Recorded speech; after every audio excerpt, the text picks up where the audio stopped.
Vous écoutez le libre journal des chevaux légers dirigé par Luc Le Garsmer, diffusé en direct sur Radio Courtoisie jeudi 2 février 2023 de 21h30 à 23h et réalisé par Virginie. Vous pouvez intervenir au cours de cette émission par courrier électronique à courtoisie@radiocourtoisie.fr.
Chers auditeurs, bonsoir. Merci de votre fidélité à Radio Courtoisie tout d'abord, au libre journal des chevaux légers ensuite. Vous le savez, nous sommes le 2 février, vous le savez aussi. Chaque année, c'est l'usage dans cette émission, le libre journal des chevaux légers, de consacrer à l'idée royale et à son incarnation l'émission la plus proche du 21 janvier, jour anniversaire de l'exécution du roi Louis XVI à Paris. C'était il y a quelques jours, le 230e anniversaire de son exécution, et c'est donc aujourd'hui cette émission annuelle. Cette année, en 2023, je vous propose, chers auditeurs, une causerie consacrée à la rémanence du roi dans la vie publique en France. Elle trouve son inspiration dans une causerie qu'a bien voulu me demander le 17 décembre dernier, le Cercle d'études royales de Tokyo. Et puis évidemment, cette causerie, vous vous en doutez, sera entrecoupée d'extraits d'une œuvre de Leclerc, compositeur français du XVIIIe siècle, le concerto en do majeur pour flûte et cordes. Alors, si j'ai intitulé cette émission « La rémanence du roi dans la vie publique en France », outre évidemment mes goûts personnels, c'est parce que nous vivons, je crois, en France une triple rémanence de la royauté française, et ce, qu'elle soit traditionnelle ou libérale, post-féodale ou constitutionnelle. Cette persistance est triple. La persistance du souvenir, la persistance de la Révolution, qui est à la fois son révélateur et son contraire, et la persistance de champ du possible que j'expliquerai tout à l'heure. La persistance du souvenir, pour commencer, c'est la mémoire. Je reprends là un vocable très constructiviste et donc très contemporain. La persistance de la Révolution, c'est l'ère de la confusion. Ère de la confusion qui rappelle bien sûr le titre du quadruple essai de Nathalie Sarraute, l'ère du soupçon. Et puis la persistance de champs du possible, c'est une persistance de champs du possible qui sont eux-mêmes au nombre de 3. La droite, ou plutôt les droites, à nouveau au nombre de 3, le légitimisme ou le traditionnalisme, la contre-révolution française et les capétiens. Cette race royale la plus ancienne au monde. Alors commençons par la persistance du souvenir, par la mémoire. La persistance du souvenir du roi, dans la France de 2023, c'est d'abord évidemment le langage commun. Ce langage commun est parfois emprunté à l'anglais. C'est aussi la culture pop, souvent empruntée à l'anglais. C'est aussi tout simplement quelques controverses sur les réseaux sociaux. Vous avez peut-être suivi, chers auditeurs, sur le réseau social Twitter, la remise en cause par le journaliste Jean-Michel Apathy d'une récente proposition de loi proposant, ce n'est pas la première, de rapatrier les cendres de Napoléon III et de sa famille, l'impératrice et le prince impérial, de Saint-Michel de Farnborough, ce monastère bénédictin en Angleterre, jusqu'à Saint-Augustin à Paris. Et la réponse que donne Jean-Michel Apathy, dont les convictions et les sympathies légitimistes restent à démontrer, la réponse, dis-je, que fait Apathy à cette proposition, c'est de demander si ne sera pas jointe à cette translation des cendres de Napoléon III et de sa famille, celle des cendres de Charles X. On peut aussi citer la diffusion sur Twitter, hier ou avant-hier, du faire-part de mariage d'Amaury de Bourbon-Parme, paru dans le carnet du jour du Figaro, et dont bien évidemment s'est gossé un professeur de l'École normale supérieure. Ce souvenir de la figure royale en France, on le trouve aussi bien sûr dans les bâtiments publics, et d'abord dans la toponymie, parfois même dans l'odonymie, c'est-à-dire dans les noms de rues. Pour la toponymie, on peut penser à Saint-Louis, dans le Haut-Rhin. On pense évidemment au Palais Bourbon, qui est toujours un nom courant pour l'Assemblée nationale, la rue de Bourgogne, la rue Monsieur le Prince, qui désigne un condé, donc un cadet des Bourbons. On peut également citer la vexillologie, c'est-à-dire l'usage et la science qui sont faits des drapeaux. Vous le savez, chers auditeurs, vous qui écoutez les Chevaux légers depuis longtemps, depuis plusieurs années, c'était là le véritable enjeu de la querelle du drapeau. Au temps du comte de Chambord, on l'a présenté, ou les libéraux l'ont présenté de manière partiale et malveillante, comme un passéiste forcené qui n'était pas arc-bouté sur la question d'une simple serviette qu'aurait été ce drapeau blanc. En réalité, le problème était plus complexe, il s'attachait au drapeau. C'était une prescience de la part du comte de Chambord, de la part de Henri V, un certain nombre de considérations et surtout un certain nombre de conceptions du pouvoir et même de la France. Et puis surtout, l'Ancien Régime ne connaissait pas l'unicité du drapeau. Il connaissait une pluralité de drapeaux. Or, si nous avons vécu, nous, en France, sous le règne, si je puis dire, exclusif du drapeau tricolore pendant de nombreuses décennies, force est de constater que ce n'est plus le cas aujourd'hui. D'abord parce que dans certaines parties du territoire, le drapeau dit national coexiste avec des drapeaux locaux ou régionaux à la reconnaissance discutable. Je vous renvoie au débat sur le drapeau de la Nouvelle-Calédonie, et puis pour citer le plus récent d'entre eux, au débat sur le drapeau au serpent, le drapeau de la Martinique, dont la Martinique, par condamnation de l'esclavage, se serait débarrassée très récemment.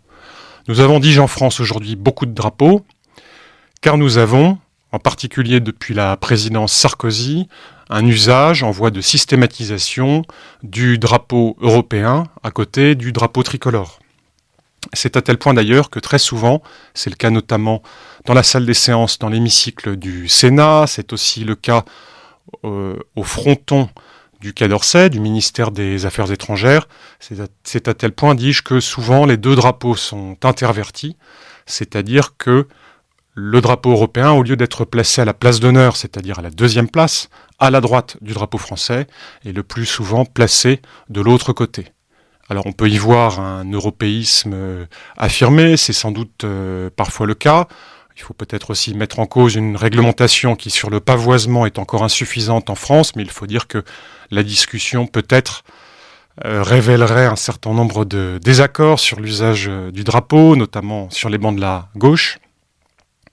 Mais l'explication la plus probable est aussi que tout simplement, l'association du drapeau européen au drapeau français a fini par les placer sur le même pied, sur un pied d'égalité. Et les deux drapeaux étant habituellement placés l'un à côté de l'autre, eh bien, quand une institution, un maire, reçoit une délégation étrangère, il a tendance à placer non pas en troisième position, non pas en deuxième position, le drapeau de cette nation étrangère, et il arrive même que le drapeau français soit en troisième et dernière position. Il y a donc une confusion dans la vexillologie, une confusion dans l'usage des drapeaux, et en tout état de cause, un retour de la pluralité de drapeaux qu'avait connu l'Ancien Régime. Je parle de persistance du souvenir, cette anamnèse sporadique, nous la notons aussi, bien évidemment, dans les forces armées. Si vous prenez la liste, chers auditeurs, des seuls régiments qui ont survécu jusqu'à nos jours, au fil des suppressions, au fil également des déménagements, vous vous rendez compte qu'il subsiste 19 régiments français à l'ordre de bataille de l'armée de terre qui sont issus de l'Ancien Régime. Il en subsiste 3 dans l'infanterie métropolitaine, le 1er régiment d'infanterie, le 35e, le 24e et puis le 92e, le 24e régiment d'infanterie étant un régiment de réserve, le seul intégralement constitué de réservistes. Il y a aussi 2 régiments issus de la royauté qui appartiennent à l'arme des troupes de marine, le 11e régiment d'artillerie de marine, régiment de Bigorre donc, et puis le 1er régiment d'infanterie de marine, régiment de Marsouin, régiment d'infanterie de marine. Il subsiste 9 régiments issus de l'Ancien Régime dans la cavalerie. Le 2e dragon, le 1er chasseur, le 5e cuirassier, le 5e dragon, le 12e cuirassier, le 4e chasseur, le 13e dragon parachutiste, le 1er hussard parachutiste, le 3e hussard. Il en subsiste 2 dans l'artillerie, le 1er d'artillerie, le 11e régiment d'artillerie de marine, déjà cité, 1 dans le train des équipages, le 14e RISLP, 1 dans le génie, 3e régiment du génie, 3 dans les parachutistes, que j'ai déjà cité, 14e RISLP, 13e RDP, 1er HP, 1 dans les forces spéciales, 1 dans le renseignement, tous régiments que j'ai déjà nommés. Et parmi ces 19 régiments, 17 ont été fondés effectivement sous l'Ancien Régime, mais 2 l'ont été sous la Restauration, le 3e régiment du génie et le 11e régiment d'infanterie de marine, les troupes de marine en général, remontant, elles, à 1622 à Richelieu. Nous en avons fêté l'an dernier le 4e centenaire. Et d'ailleurs, dans l'appellation non pas courante, mais de tradition de certains de ces régiments, subsiste la mémoire directement de ces temps anciens, que l'on parle de Royal Artillerie, de Conti Cavalerie, ou encore du régiment du duc d'Anjou, cette dernière appellation étant moins fréquente. Je parle de rémanence de l'idée royale, je parle d'anamnèse sporadique, on la trouve aussi chez les citoyens. On l'a vu, encore une fois, lors de la mort d'Élisabeth II, reine du Royaume-Uni de Grande-Bretagne et d'Irlande du Nord. On sait toute l'estime qu'avaient pour elle les Français, qui l'ont reçue à plusieurs reprises, et pour qui elle représentait sans doute le symbole du service de l'intérêt général, et puis de la continuité du pouvoir. Je peux citer également un autre exemple, la notoriété de Louis de Bourbon, duc d'Anjou, l'héritier de nos rois, l'aîné de la maison de Bourbon, le premier des Capétiens. Il compte aujourd'hui 182 000 abonnés en tout sur ses réseaux Facebook, Twitter et Instagram, et ce, en dépit d'une rare couverture médiatique sur laquelle je reviendrai. Je peux citer aussi le cas des publicistes. Patrick Buisson, le célèbre polémiste, le célèbre patron de télévision, s'est déjà dit, au fond, lui aussi, légitimiste dans une entrevue, sans qu'on puisse faire le départ exact entre son adhésion à un corps de doctrine qui est celui d'une école profondément française et en tout état de cause le traditionnalisme politique français, ou s'il s'agit d'une adhésion à ce que René Raymond appelait la droite légitimiste. Et je reviendrai tout à l'heure sur cette tripartition, à mon avis très fructueuse, même si elle me semble quasi abandonnée aujourd'hui, entre les droites légitimistes, orléanistes et bonapartistes. Chez les politiques, enfin, pour conclure en beauté, il ne faut pas croire que l'idée royale, le souvenir du roi de France est totalement disparu. Emmanuel Macron lui-même, dans le 1, avait pu évoquer une figure royale qui manquait en France. L'article est aujourd'hui dépublié, étonnamment, ou de manière non étonnante, au contraire, on y lisait cette phrase « Le grand absent est la figure du roi ». Et c'est évidemment intéressant de lire cela sous la plume du président de la République. J'ajoute que dans le gouvernement Philippe numéro 2, il y avait 4 ministres qui, à un moment ou un autre de leur parcours, souvent dans leur grande jeunesse, avaient eu un lien avec le royalisme, soit qu'ils aient débattu à son sujet, soit qu'ils y aient puisé une partie de leur formation, soit qu'ils aient écrit dans les colonnes de l'un ou l'autre de ces périodiques. C'est le cas, à des degrés divers et selon des doctrines évidemment très diverses, de Jean-Michel Blanquer, de Gérald Darmanin, de Jean-Marc Le Drian ou encore de Jean-Baptiste Lemoyne. Bref, pour conclure cette première partie, on pourrait dire qu'il y a en France une regalitas submersa. Vous connaissez peut-être, chers auditeurs, cette catégorie linguistique que l'on appelle la Romagna. C'est le point central de la linguistique romane, de la linguistique qui étudie les langues issues du latin, langue que les Italiens appellent, eux, langue néo-latine. Eh bien, parmi toutes les Romagna ou toutes les Romagnae, il y en a qui ont subsisté, bien sûr, comme la française ou la Gallo-Romagna. Il y en a qui ont subsisté en Roumanie, en Espagne, au Portugal. Il y en a qui ont subsisté en Italie et puis dans le Nouveau Monde. Mais il y a également une Romagna submersa, c'est-à-dire une Romagna ou une Romanie submergée. Submergée par de nouveaux superstrats, c'est-à-dire de nouvelles couches linguistiques issues le plus souvent de populations d'envahisseurs. C'est ainsi qu'en 1898 est mort le dernier locuteur d'une langue romane parlée sur l'île de Kirk, sur la côte dalmate. Mais je vous propose, chers auditeurs, après ces quelques mots d'introduction, de transposer dans l'ordre politique et dans l'ordre de l'historiographie cette notion de Romagna submersa, de Romagna submergée, pour parler d'une regalitas submersa, c'est-à-dire d'une royauté submergée, d'une regalitas gallicana submersa, c'est-à-dire d'une royauté française submergée. Et c'est sans doute une notion assez féconde. J'ai parlé de rémanence de la figure royale, j'ai parlé de persistance du souvenir, j'ai parlé d'anamnèse sporadique, ce sont des considérations en lien direct avec le passé. Si l'on aborde à présent l'étude de notre présent le plus immédiat, ou tout au moins l'étude de nos institutions et du régime sous lequel nous vivons, eh bien, on constate évidemment la persistance de l'idée et du moteur de la Révolution. Et je crois que nous vivons dans un présent que l'on peut qualifier de confus. Alors pour quelle raison l'est-il confus ? Il l'est sans doute parce que d'abord nous avons un constitutionnalisme instable qui fait de l'exception la règle. Nous avons ensuite une situation où abondent les abus de l'exécutif.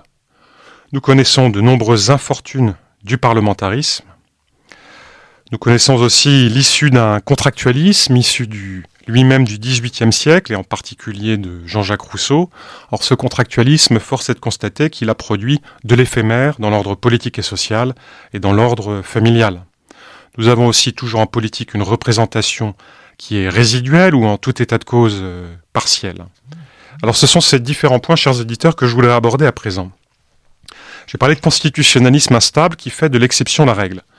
D'abord, il faut bien se souvenir, il faut bien voir que la motivation principale, outre la personnalité de Charles de Gaulle, de l'adoption de la Constitution du 4 octobre 1958, celle qui nous régit toujours et qui est celle de la Ve République, la motivation principale, dis-je, c'était la continuité du pouvoir. C'était une forme d'équilibre.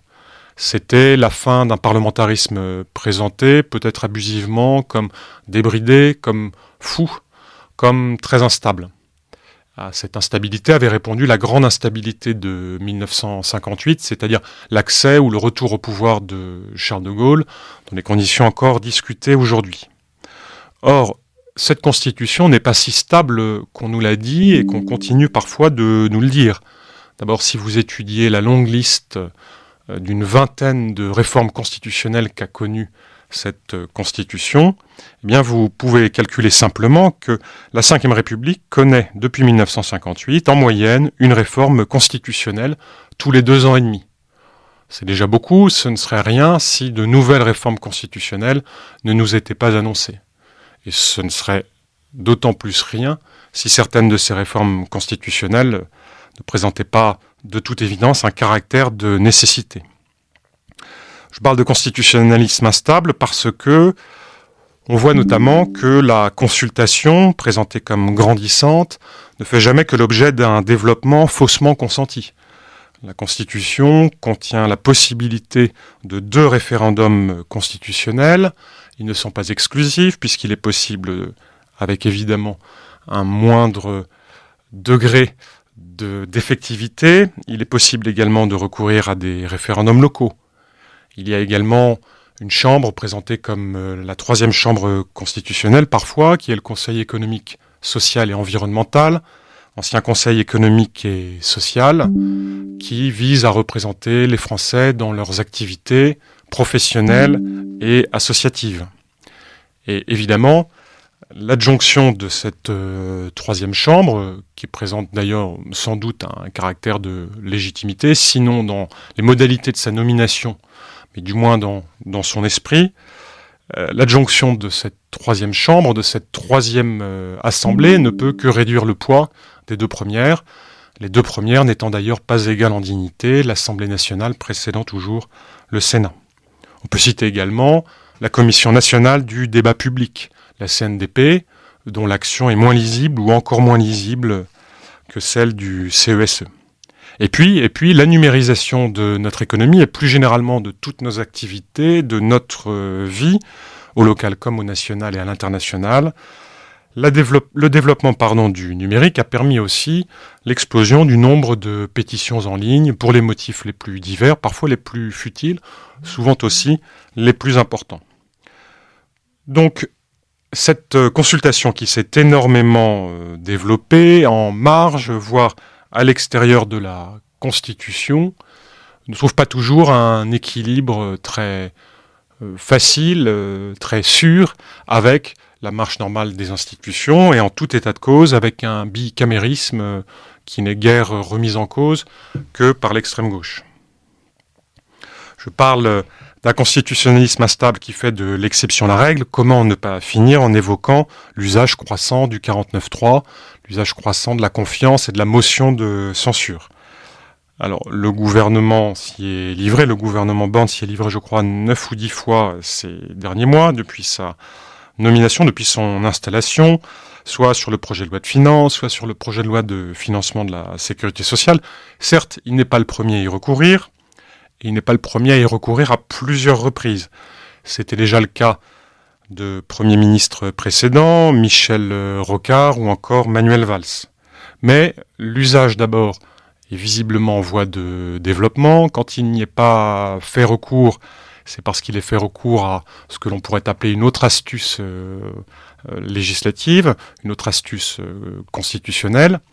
Et puis, évidemment, le recours à ce procédé interroge sur la considération que l'on doit porter au bicamérisme et en tout état de cause sur la considération que porte l'exécutif au législatif. Ce sont à chaque fois des travaux qui s'interrompent, des discussions à la Chambre, en salle des séances, qui sont interrompues et qui ne sont pas exploitées. Ce sont à chaque fois des milliers, voire des dizaines de milliers d'amendements qui sont détruits et qui n'auront pas permis, par le travail législatif, et comme c'est son but pourtant, d'améliorer le texte et les effets de tel ou tel projet de loi, de telle ou telle proposition de loi.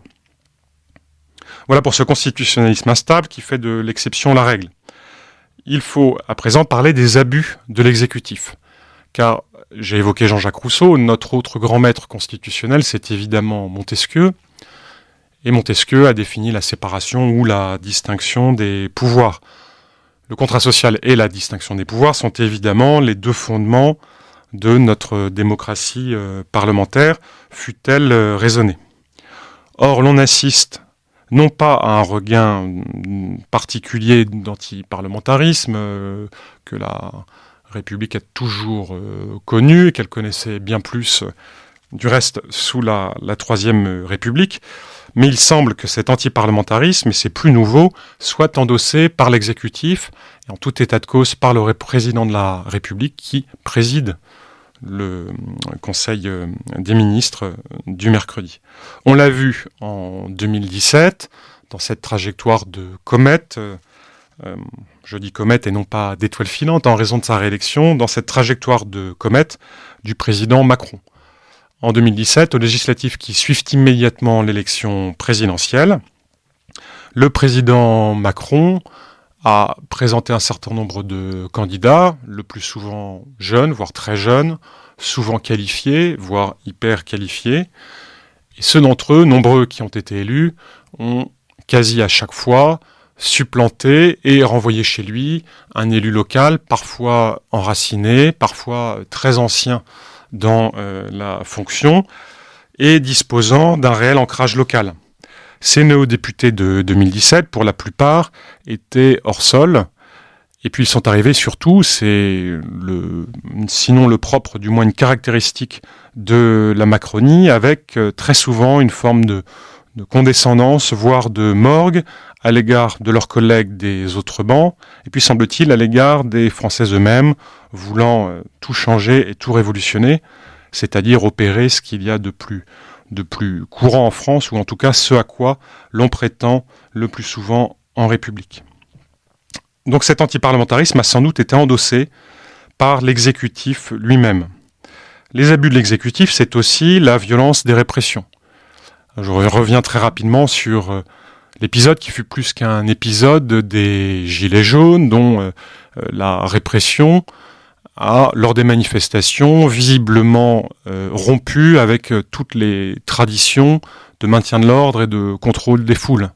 Même si l'on monte en épingle régulièrement les événements du métro Charonne, épisode très ancien, les forces de l'ordre avaient pour tradition et pour réputation en France d'encadrer les manifestations avec beaucoup de doigté. Et c'est ce qui a disparu en France lors des Gilets jaunes. Je dis c'est ce qui a disparu, mais le doute subsiste sur cette répression et sur le très grand nombre de victimes qui en a résulté. Je dis le doute subsiste parce que il n'est pas dit que cela provienne d'une sorte de déqualification ou de perte de compétences de la part des forces de l'ordre. Il est possible que cela ait été délibéré et que l'ordre en ait été donné pour dissuader ces manifestations de se tenir à nouveau par ce que l'on appelle le château, c'est-à-dire la présidence de la République, le palais de l'Élysée. Deuxième abus de l'exécutif, donc la violence des répressions. Un autre abus de l'exécutif, c'est un nouvel abaissement de la fonction présidentielle. On l'avait beaucoup reproché au président François Hollande, notamment lors de l'affaire Leonarda, le président de la République ayant choisi de s'exprimer publiquement dans les médias à une heure de grande écoute pour commenter une affaire individuelle de peu d'intérêt qui avait essentiellement suscité les moqueries de la population. Dans le cas d'Emmanuel Macron, les exemples abondent. On pourrait citer notamment les photographies prises en 2018 à Saint-Martin, après les calamités climatiques connues par ce territoire français, cette collectivité d'outre-mer.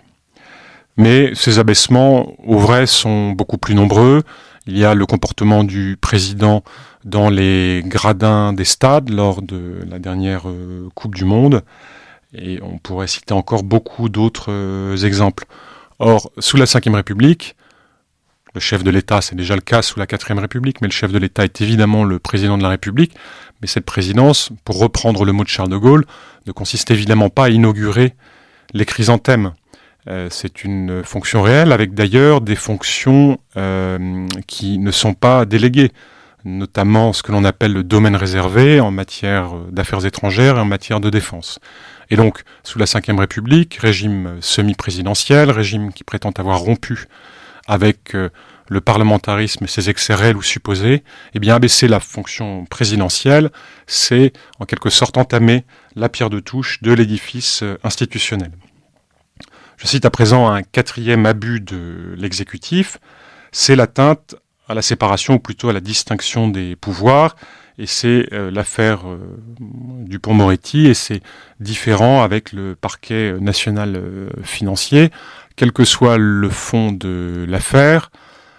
Le fait qu'elle est éclatée et le fond de vrai qu'elle contient jette le soupçon évidemment sur la séparation des pouvoirs et à leur tour fragilise l'exécutif. Alors j'ai beaucoup parlé, chers auditeurs, de l'exécutif. Il me faut à présent dire un mot des infortunes du parlementarisme. Les infortunes du parlementarisme, c'est d'abord l'américanisation de notre pratique politique.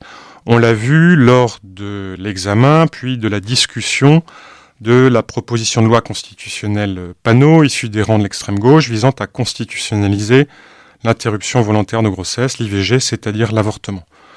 Une proposition dont le texte a été changé, mais qui, une fois le texte changé, a été adopté aujourd'hui au Sénat. Je parle d'américanisation sans m'exprimer sur le fond de la proposition de loi, parce qu'il y a là visiblement l'importation, et elle a été dénoncée, d'une querelle politique qui n'est pas nôtre ou qui n'est pas tout à fait nôtre. En tout cas, parmi ces motifs, parmi les éléments de justification, du dépôt, du soutien, du vote, et peut-être un jour de la promulgation de cette loi, il y a la référence à la vie politique américaine, il y a le retour de la Cour suprême américaine sur l'arrêt Roe versus Wade, qui ouvrait la possibilité de pratiquer l'avortement aux États-Unis. Or, d'abord, il y a un point constitutionnel qui n'est pas clair ou qui est faussement présenté, c'est-à-dire qu'un État unitaire comme la France n'est pas comparable à un État fédéral comme les États-Unis. Et puis, c'est tout à fait gênant de porter sur la représentation nationale, quand on y appartient soi-même, un regard de suspicion, un regard de doute, et de mettre en cause une partie des collègues sur ses propres bancs en annonçant un retour sur la loi Veil, un abandon de lois antérieures, le retour de la réaction et autres considérations insultantes. C'est gênant parce que c'est une américanisation, c'est gênant aussi parce que c'est tout à fait lourd, et cela a été moins dit dans le débat, de discrédit jeté sur la représentation nationale. De fait, quand on demande à un parlementaire de s'exprimer sur cette loi, on lui demande de prévenir tout travail législatif de ses successeurs. C'est-à-dire qu'on demandait là, à la 16e législature, de condamner par avance ou d'entraver le travail des 17e, 18e, 19e, peut-être 20e législatures. Et donc on fait là un double vote, un vote pour les États-Unis d'Amérique, c'est-à-dire un vote contre la France, et un vote contre les députés, contre les législatures suivantes, contre les parlementaires suivants, et donc contre soi, contre l'Assemblée, contre le collectif, dirions-nous aujourd'hui, auquel on appartient. C'est une première infortune du parlementarisme, à mon avis. Il y en a une autre, qui est plus ancienne, qui est la question de l'hyperactivité. Alors, Yael Braun-Pivet, la présidente de l'Assemblée nationale, il y a quelques semaines, il y a peu de semaines, a annoncé qu'elle consentait à demander la réduction de l'agenda parlementaire à l'Assemblée nationale.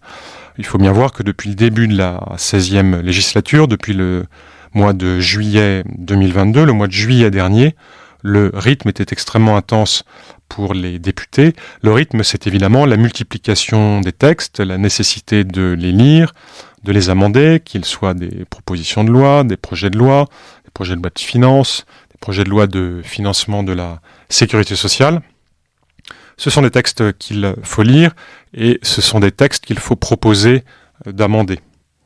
Or, la multiplication de ces textes pour des députés dont les moyens sont restreints, puisque le cabinet d'un parlementaire français ou du parlementaire siégeant dans l'une des deux chambres du bicamérisme français est beaucoup plus réduit que les crédits collaborateurs versés aux eurodéputés, fussent-ils français. Et c'est-à-dire que le député dispose de moins de ressources humaines pour traiter tous ces textes. Alors, la conséquence, c'est soit un recours grandissant au groupe, auquel appartiennent la plupart de ces parlementaires, et dans ce cas, c'est sans doute une réduction de l'indépendance du parlementaire, qu'il soit député ou sénateur, soit cela conduit à une spécialisation, voire à une hyperspécialisation des parlementaires dans tel ou tel sujet. Cette spécialisation, elle a du sens, elle est rendue nécessaire par l'augmentation de la technique, par la complexification des sujets, par le trop grand nombre de nos lois et surtout de nos règlements, et puis par l'empilement des normes françaises, normes européennes, etc. Le travail parlementaire se fait d'abord en commission, le plus souvent, avant de se faire en salle des séances, avant de se faire dans l'hémicycle. Pour autant, il s'agit là d'une représentation qui est dite nationale, représentation des Français, et aussi des territoires, même si la grande chambre des territoires reste le Sénat. Et donc, les parlementaires n'ayant pas vocation à représenter des corporations, à représenter des professions, eh bien, un agenda parlementaire trop chargé, issu évidemment de l'exécutif, nuit au travail parlementaire et pose la question suivante, hyperactivité ou superficialité. Une troisième infortune du parlementarisme, chers auditeurs, est, je l'ai déjà un peu dit, le bicamérisme. Parce que, je l'ai déjà évoqué, ce bicamérisme est sinon attaqué, du moins escorté. Y a-t-il 3 chambres? Y a-t-il une chambre? Y a-t-il 4 chambres? Il y a 3 chambres si l'on considère que le CESE en est bel et bien une. Et il n'y en a qu'une si l'on considère que, contrairement à l'Italie, la France vit sous un régime de bicamérisme partiel, c'est-à-dire que on sait qu'au terme des navettes parlementaires, un texte qui n'aurait pas été adopté dans les mêmes termes par l'Assemblée nationale et par le Sénat conduit à une primauté de l'Assemblée nationale, dont le texte sera finalement promulgué. Et donc il y a une primauté qui est plus qu'une primauté d'honneur, une primauté institutionnelle de l'Assemblée nationale. Y a-t-il 3 chambres? Y a-t-il une chambre? Y a-t-il 4 chambres? Puisque j'ai parlé de la Commission nationale du débat public de la CNDP. Donc il y a beaucoup de chambres, et ce chiffre de 4 que je grossis ici, évidemment, les compétences de la CNDP ne permettant évidemment pas de la présenter, du moins pour le moment, comme une 4e chambre, tout cela rappelle le régime napoléonien et ses 4 chambres. Le bicamérisme français pose aussi la question de l'évaluation. L'évaluation des parlementaires. Sont-ils connus? Comment sont-ils évalués? Quelles sanctions, positives ou négatives, en cours de mandat, à mi-mandat? Quel est le sens d'une réélection? Tout parlementaire veut-il sa réélection? La question sous-jacente est évidemment celle de la notoriété personnelle. On sait quel rôle est celui de l'investiture par un parti aux élections législatives. De fait, non seulement peu de Français ont rencontré leurs députés, mais peu de Français savent en donner le nom.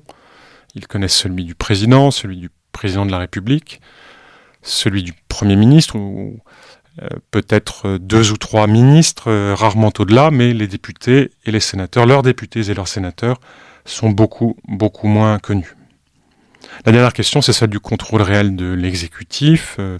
Le Parlement partage l'initiative des lois avec l'exécutif. Il remplit également une mission de contrôle via notamment le dépôt d'un certain nombre de questions, que ce soit des questions au gouvernement le mardi à 15h, que ce soit des questions écrites ou que ce soit des questions orales sans débat. On a annoncé hier que plusieurs milliers de questions écrites posées par les sénateurs, au-delà du délai des 2 mois dont dispose l'administration pour répondre sous couvert du ministre de tutelle, quelques milliers de ces questions écrites, dis-je, n'avaient toujours pas reçu de réponse. Et puis les infortunes du parlementarisme, ce sont les lois du désordre, dont certaines sont d'ailleurs des lois authentiquement scélérates. Mais dans l'ensemble, les lois du désordre sont sans doute innombrables.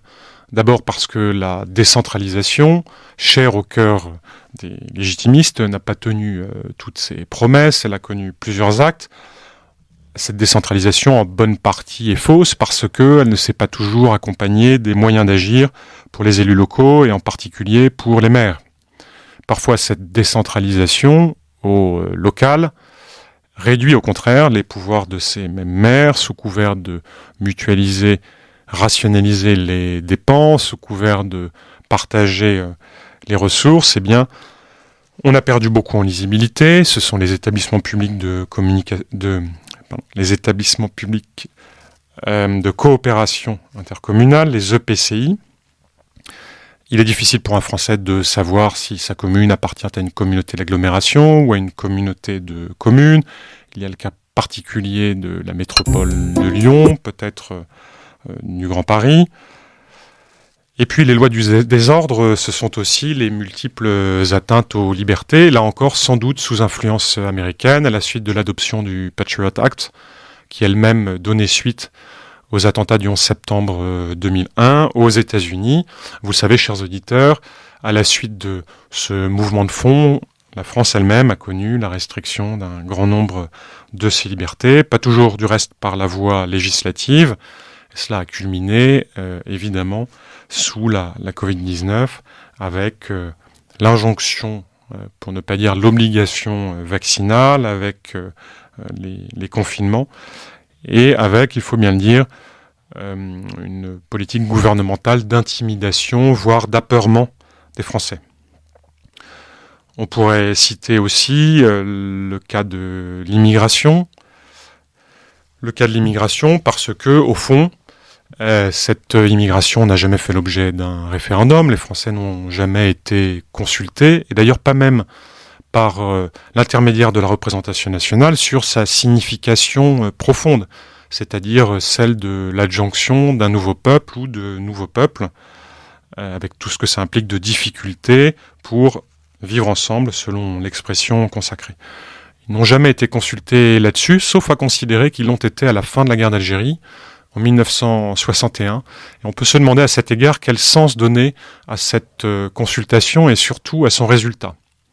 Car même si le gaullisme faisait son œuvre et que le vœu de Charles de Gaulle était de se débarrasser de l'Algérie, les Français ne pouvaient pas ne pas voir que la guerre était soit gagnée, soit en passe de l'être. Les Français, évidemment, comme ils le sont toujours, n'en désespérons pas, éprouvent une fierté nationale, et s'ils ont consenti à dilapider ce territoire, ce n'est qu'une hypothèse, c'est peut-être parce qu'ils, précisément, ne voulaient pas vivre avec des populations étrangères. Et il y a sans doute un complexe métropolitain, qui du reste était celui de Charles de Gaulle. Or, ce complexe métropolitain, ce manque de fraternisation peut-être avec les pieds noirs, qui étaient mal connus en métropole, eh bien, a conduit à un résultat qui, force est de le constater, a été tout à fait négligé par les autorités, puisque ce qui suit, et même ce qui précède un peu, il y avait déjà 200 000 Maghrébins en France en France métropolitaine, à la fin des années 50. Ce qui a suivi, outre le rapatriement des pieds noirs, c'est la poursuite de mouvements de population et leur accélération en provenance en particulier d'Afrique du Nord et tout particulièrement de l'Algérie. Et il y a peut-être eu à cet égard tromperie du peuple français sur cette question de l'immigration. Je passe très vite sur la loi Allure qui pèse énormément dans ses dispositions relatives au logement social sur les maires, sur les communes, qui provoque un emballement immobilier et qui a surtout fait les affaires des promoteurs, poussant les mairies à construire toujours plus et les privant au vrai, tant le taux de 25% est considérable, de toute possibilité d'atteindre jamais cette ligne de fuite. Et je voudrais finir ce bref panorama, chers auditeurs, des lois du désordre en évoquant la question des mœurs, que l'on appelle évidemment plus ainsi. Question des mœurs ou changements familiaux ou politique sociale, dans laquelle on inclura notre natalité en berne, l'explosion du nombre de divorces, le recul de l'âge du mariage, la fragilisation du couple, et puis toutes les lois bioéthiques ou nécroéthiques, celles déjà promulguées, celles peut-être à venir. On nous annonce un débat sur la fin de vie, c'est-à-dire sur l'introduction de l'euthanasie active en droit français pour le printemps. Mais avant cela, il y a eu la fragilisation du mariage par le Pacs, il y a eu la socialisation encore auparavant des allocations familiales. Après le PACS, il y a eu la loi Taubira, la loi dite du mariage pour tous. Il y a eu la PMA, il y a le renforcement de la PMA, et puis tout ce qui s'ensuit dans un continuum que chacun comprend bien et pressent, la gestation pour autrui, etc. Il y a surtout tout cet appareil de médecine dite reproductive qui n'en est pas du tout une et qui progresse de projet de loi de financement de la sécurité sociale en projet de loi de financement de la sécurité sociale. Il est assez intéressant à cet égard de noter que sous la Covid, on a pu se rendre compte que le mois même où l'usine qui en France fabriquait des masques avec comme quasi unique client l'État, le même mois où cette usine a fait faillite, tant les commandes de masques par l'État avaient baissé, c'était avant la Covid, eh bien on avait introduit en droit français une disposition permettant de rembourser de manière universelle le préservatif pour les jeunes gens. Et donc, on le constate quand on va acheter des lunettes ou quand on recourt à des soins dentaires, il y a des choix sociétaux, des choix sanitaires qui sont opérés. Et ces choix, par définition, en excluent d'autres. Le contractualisme produit de l'éphémère. C'est la quatrième sous-partie de cette notion de persistance de la révolution. Le présent, dis-je, est confus. Le contractualisme, évidemment, il remonte à Rousseau, mais il n'est pas le seul à l'avoir défini. Il emporte des effets dans l'ordre politique et social et puis dans l'ordre familial. Les deux sont liés. Vous vous souvenez de cette entrevue que nous avait accordée il y a 8 semaines, je crois, le professeur Gérard Jean-Gendre au sujet des écrits sur le divorce de Louis de Bonald. Ces deux ordres sont liés. Commençons par l'ordre politique et social. D'abord, on observe, à mon avis, une contractualisation contraire du programme électoral. Au début des années 2000, me semble-t-il, on a commencé de nous opposer, à nous électeurs, à un programme électoral. Les programmes se sont épaissis, Charles de Gaulle, lui, a toujours refusé d'en présenter un, mais François Hollande en a présenté un, et puis ces programmes sont devenus des catalogues de mesures. On votait pour un président, on votait contre un candidat au second tour, et puis quelques années plus tard, un texte était déposé, et quand on exprimait des critiques, tout au moins des réserves sur telle ou telle proposition de loi, ou plutôt de projet de loi, eh bien il nous était répondu qu'après tout, c'était dans le programme. Ça, c'est un contractualisme, et c'est un contractualisme abusif, parce que le vote ne vaut pas signature au bas d'un contrat. Il y a un vote par préférence, il y a souvent un vote par exclusion. Cette contractualisation, c'est assez logique, elle s'est à mon avis renversée. C'est-à-dire que au début, c'était, il faut le dire tout de même, une garantie pour l'électeur. C'est-à-dire qu'un électeur votait pour un candidat de gauche qui présentait un candidat de gauche. C'est le programme commun de la gauche, de François Mitterrand. Et c'est un programme qui visiblement fait l'objet d'un accord entre les différents partis, entre les différents rédacteurs, mais qui est issu d'une idéologie qui présente un certain nombre de garanties. Or, comme je l'ai dit, cela s'est retourné contre l'électeur, et aujourd'hui, n'importe quelle disposition présente dans le programme de la présidentielle précédente peut à tout moment faire l'objet d'un projet de loi, tout au moins d'une proposition de loi, sans que la controverse, sans que sa discussion en dehors des deux chambres, sans que sa critique apparaisse comme recevable aux yeux du gouvernement. Et puis ce contractualisme aussi a conduit aux intermittences de la manifestation. Alors je le dis au moment où un nouveau mouvement social naît en raison du projet de loi de financement rectificatif de la sécurité sociale, dont la discussion débute la semaine prochaine, et qui vise à repousser de 2 ans l'âge légal de départ à la retraite. Pour autant, la mobilisation de la semaine dernière n'a, du moins pour l'instant, rien de commun avec ce que nous avions pu connaître, par exemple, en 1995. Et puis surtout, il y a eu un grand vide entre les manifs pour tous, c'était déjà il y a bien des années, et puis un mouvement social qui pourrait à nouveau naître. Et il y a eu un grand vide, il y a eu tout de même les Gilets jaunes, mais les Gilets jaunes représentait justement une forme de contournement de la manifestation. D'abord parce qu'il s'agissait plus de piquets de grève déplacés que toujours de manifestations. Ensuite parce qu'elle n'était pas toujours déclarée.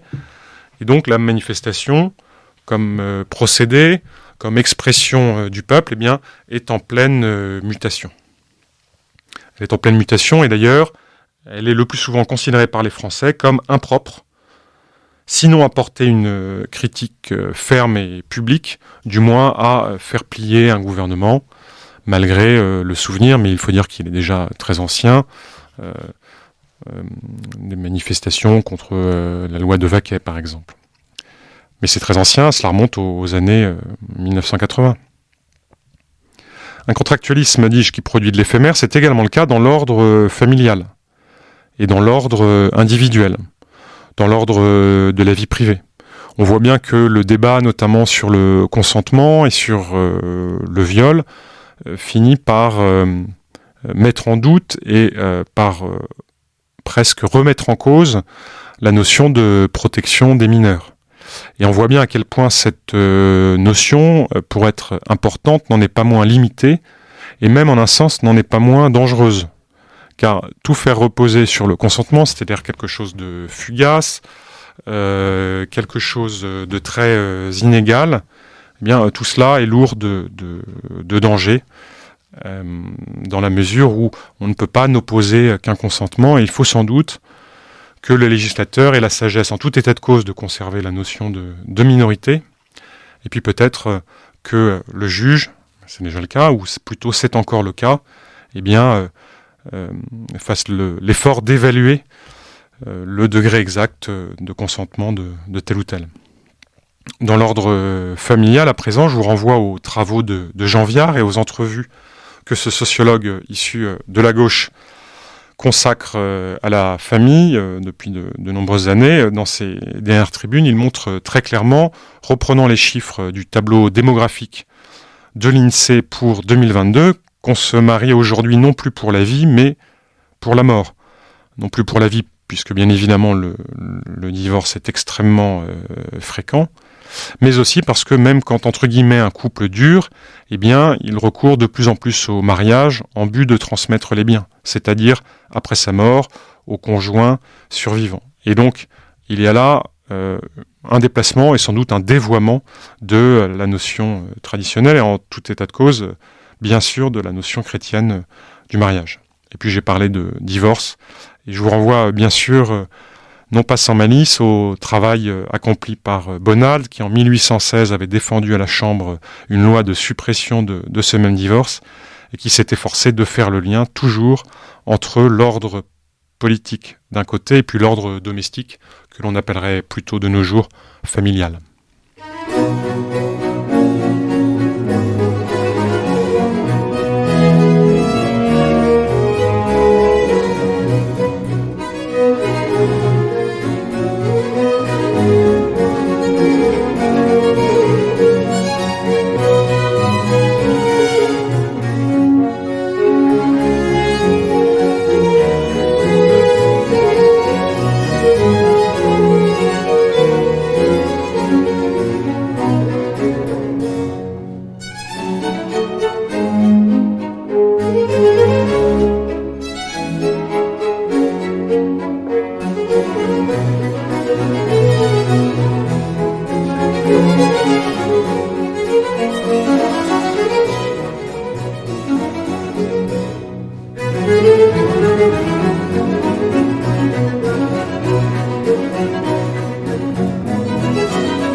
Vous appréciez cette émission? Alors aidez Radio Courtoisie à en produire d'autres. Rendez-vous sur soutenir.radiocourtoisie.fr. Merci d'avance.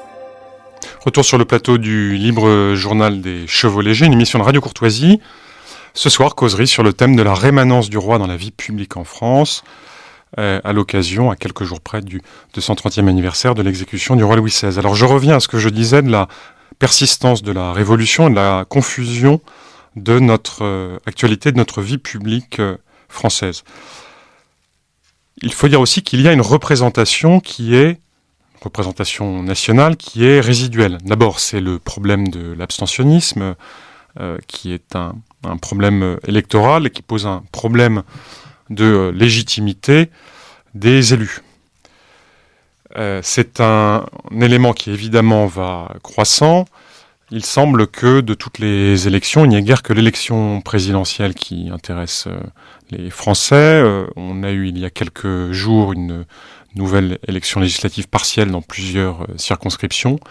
Et on a là des abstentions qui sont considérables, qui manifestent un désintérêt pour l'élection et peut-être même une animosité à l'égard du personnel politique. On en trouve d'ailleurs de nombreuses autres traces. Pour parler également de cette représentation, on pourrait considérer, si l'on applique les travaux de Blanc de Saint-Bonnet, auxquels nous avons déjà consacré une émission, que la représentation sociale est assez restreinte. C'est Blanc de Saint-Bonnet qui, lui-même issu de la bourgeoisie, avait annoncé une représentation de la nation par la même classe, par des personnes toutes issues de la bourgeoisie. C'est évidemment tout à fait discutable aujourd'hui, c'est surtout très variable d'un groupe à l'autre. En revanche, c'est une analyse qui est souvent reprise par l'extrême gauche pour blâmer une absence réelle ou supposée, une sous-représentation réelle ou supposée des classes populaires à la Chambre. Et c'est surtout une considération qui est exploitée pour demander parfois d'autres formes de représentation et peut-être un jour de représentation nationale par quotas culturels, voire quotas nationaux. Une représentation restreinte également parce que, chroniquement, de nombreuses familles politiques, pourtant françaises, en sont exclues. Je ne pense pas qu'aux légitimistes, chers auditeurs, je pense aux 48ards, je pense aux anarchistes, et je pourrais en citer bien d'autres. Et puis un personnel politique finalement restreint parce que, j'en ai déjà parlé, il y a un grand enjeu de l'investiture partisane, un grand enjeu à l'élection, à la première élection, et aussi même parfois à la réélection. Un dernier point que je voudrais avancer, c'est celui de l'éloignement des élus. Ce que je viens de dire de l'enjeu de l'investiture partisane me conduit à dire que la marque candidat est finalement assez rare. Il y a une marque parti, il y a une marque, pour reprendre des catégories de la mercatique, de certains grands dirigeants politiques, souvent chefs de parti, tout au moins chefs de groupe à l'Assemblée nationale, ou au Sénat d'ailleurs, mais la marque candidat est très rare. Alors c'est un premier facteur d'éloignement des élus par rapport à leurs électeurs. Cet éloignement, il a évidemment été aggravé par la suppression du cumul des mandats. Il a été aggravé pour la représentation nationale, il a été aggravé pour les députés et pour les sénateurs, puisque ce ne sont pas toujours des maires ou d'anciens maires qui sont élus, et puis les députés et les sénateurs, en particulier les députés, étant, comme je l'ai dit, de plus en plus retenus à la Chambre, eh bien, ils disposent de moins de temps en circonscription, et le travail parlementaire absorbe le travail de circonscription, qui est un travail, pour reprendre une expression agaçante, de connexion avec le réel. Il semble donc que la politique soit devenue l'art de la conquête et de la conservation du pouvoir, et non plus un art de gouvernement. C'était pourtant la conception classique du pouvoir, et je vous renvoie notamment à ce que pouvait en dire Bossuet.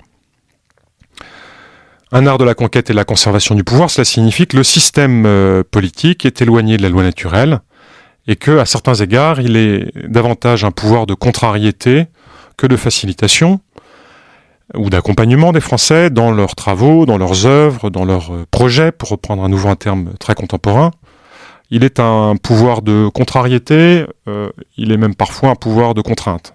En tout cas, il est un pouvoir de contrariété, toujours par le taux exorbitant des prélèvements obligatoires, par l'imposition du masque ou du confinement, par le recours grandissant au 49.3, j'en ai déjà parlé.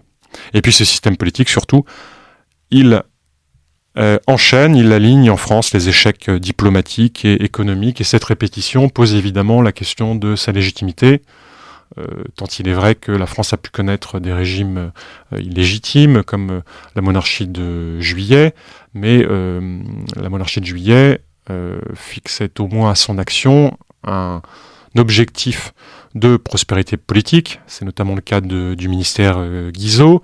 Alors, prospérité économique évidemment que n'ont pas connu tous les Français, mais prospérité économique que semble-t-il de moins en moins de Français connaissent en raison des incidences de la diplomatie sur la politique énergétique, en raison de la construction européenne, en raison de l'influence de pays comme les États-Unis ou l'Australie, en particulier dans la défense, en raison d'une divergence avec l'Allemagne, première puissance européenne, etc. Pour autant, car, chers auditeurs, ce tableau pourrait sembler bien sombre, je crois qu'il y a rémanence de la figure du roi aujourd'hui en France, car il y a aussi la persistance d'un certain nombre de champs du possible. Il y a la persistance de ressources politiques et la persistance de ressources humaines, et je laisserai de côté ce soir la persistance de ressources spirituelles, auxquelles je consacrerai une autre émission. La persistance de champ du possible, car il y a persistance des droites, à mon avis, persistance du légitimisme de cette école si française, et puis persistance des Capétiens. Alors commençons par les droites. Et commençons, puisque nous sommes sous la Ve République, et n'en déplaise à Charles de Gaulle, elle en a conservé le fonctionnement, sinon l'ascendant, commençons par leurs partis. Ces partis sont évidemment plus électoraux que toujours politiques. Ils sont plus fiscaux que vendeurs. Sait-on d'ailleurs qu'il existe en France, je crois, près de 450 partis qui, bien évidemment, ne se présentent pas tous, toujours à toutes les élections. La tripartition de René Raymond, qu'il avait avancée dans les droites en France, dans les années 50, reste à mon avis très utile à la lecture des droites. Je vous en propose l'application suivante. Le projet d'Éric Zemmour, à mon avis, était ou est toujours de désorléaniser la droite bonapartiste. Alors, je le rappelle, il y a 3 droites, d'après René Raymond, qui correspondent à des dynasties, mais qui ne sont pas des droites à visée de restauration et qui s'inscrivent dans un logiciel républicain. Le projet d'Éric Zemmour, c'était de désorléaniser la droite bonapartiste. Pourquoi ? Parce qu'elle était orléanisée. Cette droite bonapartiste était orléanisée parce que, ce que répète, tel que je le comprends, Éric Zemmour, c'est que l'union pratiquée, l'alliance électorale pratiquée entre le Rassemblement pour la République, le RPR, et l'Union pour la démocratie française, l'UDF, a ou aurait centrisé le RPR, l'aurait dédroitisé, et à son vieux fond bonapartiste et en tout état de cause gaulliste, aurait progressivement, au moins en partie, substitué le parti des affaires, une adhésion au libéralisme, voire, ne commettons pas de néologisme, un goût ou un prégoût pour la mondialisation des échanges. D'ailleurs, Éric Zemmour est très attaché évidemment à Napoléon et évidemment profondément gaulliste. Les éléments d'autoritarisme, son goût pour le chef, son attachement ou plutôt sa vision de l'histoire de France ressortissent à mon avis également de cet héritage de droite bonapartiste. Je prends également l'exemple de l'élection du président des Républicains, c'était il y a quelques mois, il y avait 3 candidats ou 3 grands candidats qui à mon avis peuvent être rangés dans l'une ou l'autre de ces 3 droites. Il y avait Aurélien Pradier pour la droite orléaniste, Bruno Retailleau pour la droite légitimiste, et puis pour la droite bonapartiste, Éric Ciotti. Et c'est lui qui a été élu. Donc cette élection de la présidence, cette élection du président des Républicains, à mon avis, confirme également l'analyse, en 2023 encore, de René Rémond. On peut aussi voir l'itinéraire politique de M. Retailleau, de même d'ailleurs que de Sens commun, comme le signe d'une impossible débonapartisation de la droite légitimiste. Le cadre politique a permis de fournir de grands espoirs pour Sens commun, pour Retailleau, mais tous deux se sont heurtés à une réalité, un logiciel politique autre. Et le scepticisme d'homme cultivé qui est celui de Retailleau, force est de constater qu'il ne l'emporte pas face au radicalisme, au moins dans le verbe, d'un Éric Ciotti. Éric Ciotti, c'est, mais l'avenir le dira, peut-être une forme de stérilité de la droite bonapartiste. De stérilité parce que son goût pour Éric Zemmour, son approbation de certaines de ses thèses et de certains de ses propos, sa volonté de réancrer à droite les Républicains se heurte évidemment politiquement, électoralement à une réalité qui est que Éric Ciotti conforte le mur entre les droites et conforte le cordon sanitaire par le rejet du Rassemblement national. Marine Le Pen n'est plus la présidente du Rassemblement national. Si l'on continue d'appliquer au Rassemblement national la tripartition raymondienne, eh bien on peut peut-être considérer, alors c'est variable selon l'époque, le Rassemblement national a un peu plus de 50 ans et quelques mois, on peut considérer que c'est évidemment de la droite bonapartiste, mais dans laquelle parfois on trouve quelques surgeons de la droite légitimiste, des positions qui peuvent sembler étonnamment conservatrices sur tel ou tel sujet, et de tous les groupes, c'est d'ailleurs le groupe à la plus forte proportion, même si elle reste une minorité, le groupe à la plus forte proportion à avoir voté contre la proposition de loi constitutionnelle Panot visant à constitutionnaliser l'IVG. Je ne voudrais pas finir sans évoquer évidemment Emmanuel Macron. Emmanuel Macron, c'est sans doute la droitisation du centre et la centrisation de la droite. Il y a quelque chose de très droitier aussi chez Emmanuel Macron, mais ce n'est pas insulter la réalité que de dire qu'il ne s'inscrit pas dans une tradition tout à fait française et qu'il regarde ailleurs vers le libéralisme anglo-saxon en particulier. Et par conséquent, s'il est le plus difficile à placer dans l'une de ces 3 droites, c'est parce que il ne s'inscrit pas tout à fait dans une histoire politique exclusivement française et qu'il puise des références, quand ce ne sont pas des financements, à l'étranger. Je poursuis ces considérations sur les droites avec le rappel de 2 vocables importants pour les légitimistes et tout à fait dévoyés, l'extrême droite et l'union des droites. Sur le site de l'Assemblée nationale, vous avez accès à la base Sycomore, qui est la base des anciens députés de l'Assemblée nationale, quel qu'était son nom, puisqu'il a varié évidemment avec l'âge, et que cette chambre est plus que bicentenaire. Or, les vocables d'extrême droite ou d'union des droites, à la fin du 19e siècle, ont pu désigner des légitimistes, et en tout état de cause des royalistes. Et c'est à mon avis la victoire de Gaulle et également des communistes en 1944, surtout la victoire des communistes, qui est cause que l'on continue d'amalgamer la réaction, ce que la gauche appellerait la réaction, ce que toutes les gauches appelleraient la réaction d'une part, et puis les nationalismes, les populismes, les systèmes autoritaires, etc., etc. C'est tout à fait abusif, et c'est ce qui conduit évidemment à l'utilisation d'un mot aussi insultant qu'il est dépourvu de sens, qui est le sobriquet facho. Ça n'a pas beaucoup de sens, et c'est tout à fait insultant de confondre ceux qui aiment les talons rouges et ceux qui aiment les chemises brunes, qui sont d'ailleurs absents du débat politique français, tant il est vrai que cette inspiration n'est pas une inspiration interne à notre histoire.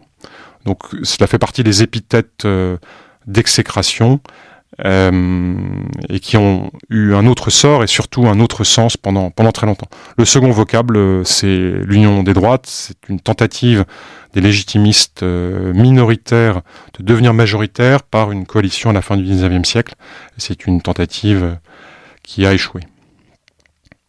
Il est amusant d'ailleurs de constater qu'il y a une fusion dans les deux sens. C'est-à-dire que René Raymond considère que les pensées dynastiques, ou en tout cas les régimes dynastiques, ont informé des conceptions politiques qui, à droite, dans les droites, subsistent toujours, ou qui subsistaient toujours dans les années 50. Ce sera à vous de trancher, chers auditeurs. Mais dans l'autre sens, eh bien, on se rend compte qu'un certain nombre de souverains, et j'en parlerai dans une autre émission, qu'ils aient régné ou qu'ils n'aient pas régné, qu'ils règnent ou qu'ils ne règnent pas, sont à leur tour informés par, alimentés, formés par cette tripartition. Un autre champ du possible qui demeure, c'est évidemment le légitimisme, avec ses limites et ses immenses possibilités aujourd'hui. Une première limite, c'est celle d'une historiographie qui reste, à mon avis, lacunaire. C'est pas faire insulte aux légitimistes que de dire que beaucoup reste à faire. C'est la plus ancienne famille politique subsistante en France, et par conséquent, le chantier est encore très important. Alors, beaucoup de travaux, beaucoup de recherches sont menées au sein de l'école légitimiste. Les travaux sont bien moindres, qui portent sur le légitimisme et plus généralement sur le traditionnalisme politique français, mais qui sont alimentés par des personnalités extérieures à la mouvance. On peut citer Alexandre Dupont, mais qui travaille lui sur les carlistes. On peut citer David Stefanelli, qui a travaillé sur Paul de Dieuleveux, Estelle Berthereau, qui a travaillé sur le journaliste Pierre-Sébastien Laurency, Marion Séris-Mahé de Tory, qui a travaillé sur Alfred Nettement.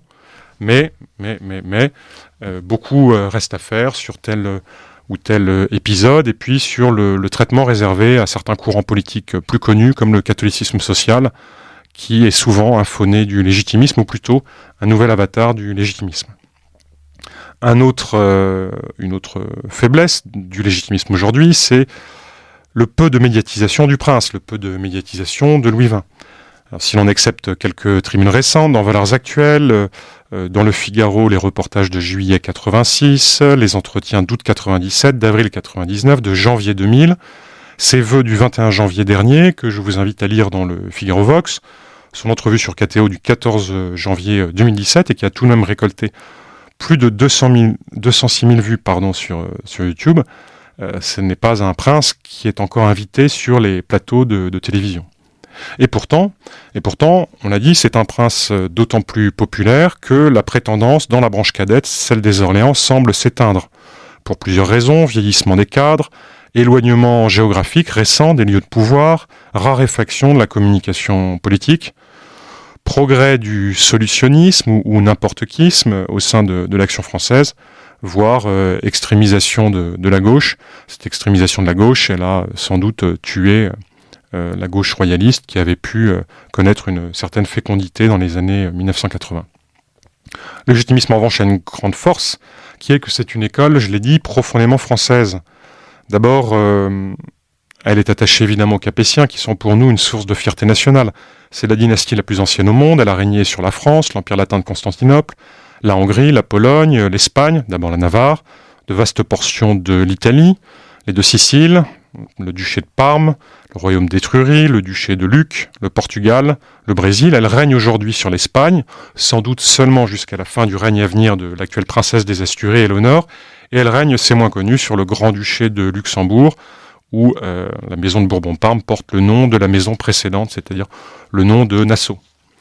Une autre force du légitimisme, c'est son actualité dans l'ordre des idées. D'abord parce que les idées d'enracinement et d'identité florissent depuis des années en France. Or, le légitimisme, c'est l'attachement aux campagnes, l'attachement à la propriété foncière, c'est la longue histoire de notre pays, c'est le désir d'ordre familial et social.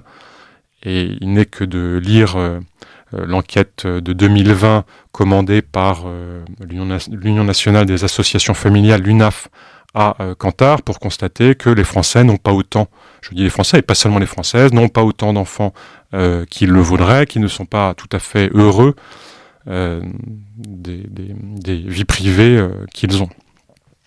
Et puis c'est évidemment le meilleur vaccin contre le wokisme, le légitimisme, parce que c'est une école profondément réaliste et qui ne fait bon marché ni de l'histoire ni d'aucune autre réalité. Et puis je l'ai dit, le catholicisme social, qui est évidemment un précurseur de beaucoup de nos lois sociales, avant leur dévoiement, eh bien, compte des personnalités de grands anciens qui pour beaucoup étaient issus du légitimisme. C'est le cas d'Albert Demain, c'est le cas de Villeneuve-Bargemont, c'est le cas d'Armand de Melun, c'est le cas même de René de la Tour du Pin. Un dernier point que je trouve très positif et que je présente devant vous, chers auditeurs, ce soir, c'est ce que j'appelle par un néologisme le capétianisme. Alors, je ne sais pas si on peut l'appeler une école, s'il faut en faire une notion, mais j'entends par là 4 piliers. La famille des princes descendants du Capet, d'abord, les Capétiens, la romanité, la catholicité et la mondialité, qui n'est pas évidemment le mondialisme. La famille des Capétiens, la maison des Capétiens dont j'ai déjà parlé, la romanité, puisque évidemment les Capétiens règnent ou ont régné sur des pays majoritairement romanophones, où les habitants parlent le plus souvent des langues issues du latin, donc des langues romanes. Il y a aussi un élément identitaire très important qui est le catholicisme de la France, de l'Espagne, de l'Italie, du Portugal. La Roumanie étant, elle, majoritairement orthodoxe, mais comptant une minorité de gréco-catholiques. Et puis la mondialité, parce que dans le capétianisme, tout au moins dans l'histoire des Capétiens, il y a quand même une projection de puissance sur tous les continents. C'est la Hispanidad, c'est la conquête de l'Amérique dite latine, qui est majoritairement hispanophone, par l'Espagne, qui a répandu la foi, la culture européenne, dont on trouve tant de traces aujourd'hui, en particulier en Argentine. On pourrait aussi citer le cas du Brésil, qui a été si francophile, notamment dans les années 60 et 70. Donc il y a là la possibilité pour ces pays du sud-ouest de l'Europe, facilement méprisés par les pays du Nord, par les pays majoritairement protestants, par les pays dits orthodoxes financièrement, ces pays du sud-ouest qui correspondent à peu près aux pigs de Goldman Sachs, eh bien, ces pays ont une histoire et un potentiel de projection de puissance dans le monde entier. Et puis les Capétiens, ce sont des princes vivants et actifs, plus de 120 mâles légitimes, pour ne rien dire des autres. Ce sont surtout des princes vivants et actifs, parmi lesquels le français, Louis XX, a la primauté d'honneur. Il y a notamment, et je ne cite que les chefs de branche, Louis XX pour la France, Philippe VI pour l'Espagne, Pierre de Bourbon-Sicile pour les deux Siciles, c'est-à-dire le sud de l'Italie. Il y a Charles de Bourbon-Parme pour le duché de Parme, et peut-être, si l'on accrédite l'affiliation carliste, pour l'Espagne, ou plutôt pour les Espagnes. Il y a Henri de Bourbon-Parme, qui est le grand-duc régnant de Luxembourg, Henri Ier de Luxembourg. Il y a Bertrand d'Orléans-Bragance, de la branche de Vassouras, qui est sans doute l'héritier du trône du Brésil. Et puis un autre capétien d'une branche illégitime, mais fort ancienne cette fois, c'est Édouard, duc de Bragance, appelé par ses partisans Sa Majesté très fidèle, le roi Édouard III de Portugal.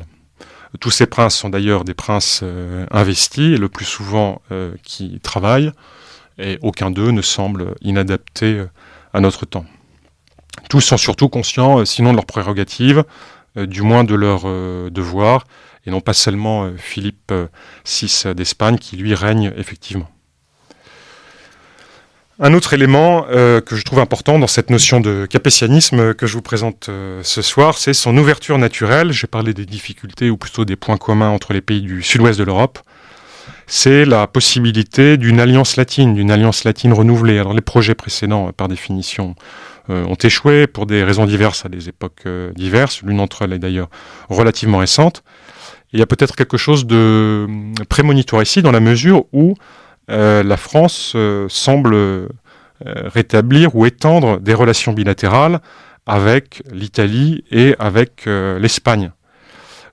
Je parle de relations bilatérales parce qu'on en viendrait presque à oublier que dans un cadre européen et aussi dans un cadre otanien, eh bien, le bilatéralisme pur n'est pas si fréquent. Et la possibilité d'une alliance latine renouvelée. Alors les projets précédents, par définition, ont échoué pour des raisons diverses à des époques diverses. L'une d'entre elles est d'ailleurs relativement récente.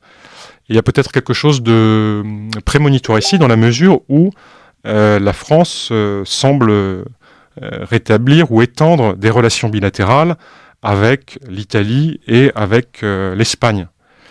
Je parle de relations bilatérales parce qu'on en viendrait presque à oublier que dans un cadre européen et aussi dans un cadre otanien, eh bien, le bilatéralisme pur n'est pas si fréquent, y compris avec nos propres voisins, y compris avec des pays dont j'ai dit à quel point nous partagions beaucoup avec eux.